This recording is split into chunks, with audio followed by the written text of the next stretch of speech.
Lundi 17 août. Jared Kushner, gendre et émissaire de Donald Trump, atterrit à Jérusalem pour rencontrer le Premier ministre israélien Benjamin Netanyahou.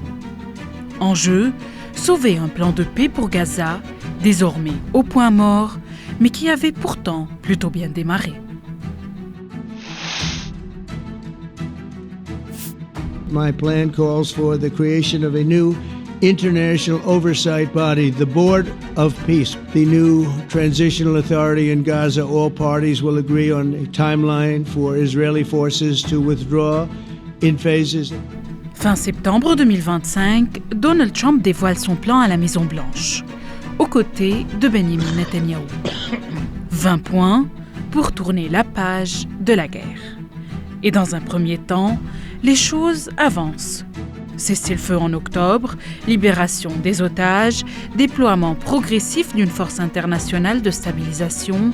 The Board of Peace is now an official international organization. Et naissance d'un conseil de paix présidé par Trump lui-même. Mais la phase 2, celle du désarmement du Hamas et du retrait israélien, s'annonce plus délicate. Fin juillet 2026, une feuille de route en 15 points est publiée. Le Hamas l'accepte, Israël, lui, la rejette. ישראל שוללת את מספר 15 הנקודות. צה"ל לא יבצע נסיגה כלשהי עד פירוק החמאס ונשקו.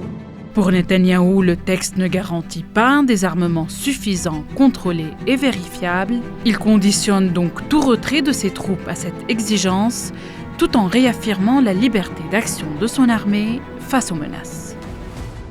Ce rejet intervient alors que le Premier ministre israélien doit aussi composer avec des élections législatives à l'automne et une coalition où l'extrême droite pousse pour une ligne plus dure encore.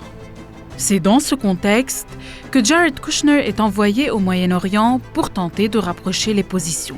Rencontre inédite avec la direction du Hamas en Égypte dimanche 16 août, puis passage à Jérusalem le lendemain face à Netanyahou. Et à l'issue de l'entretien, un compromis se dessine.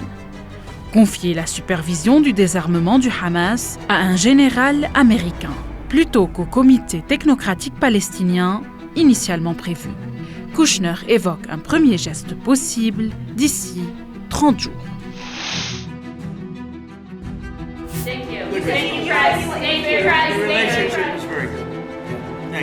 Une allusion directe à Benjamin Netanyahou, avec lequel Donald Trump s'efforce d'afficher un front uni malgré les désaccords sur Gaza.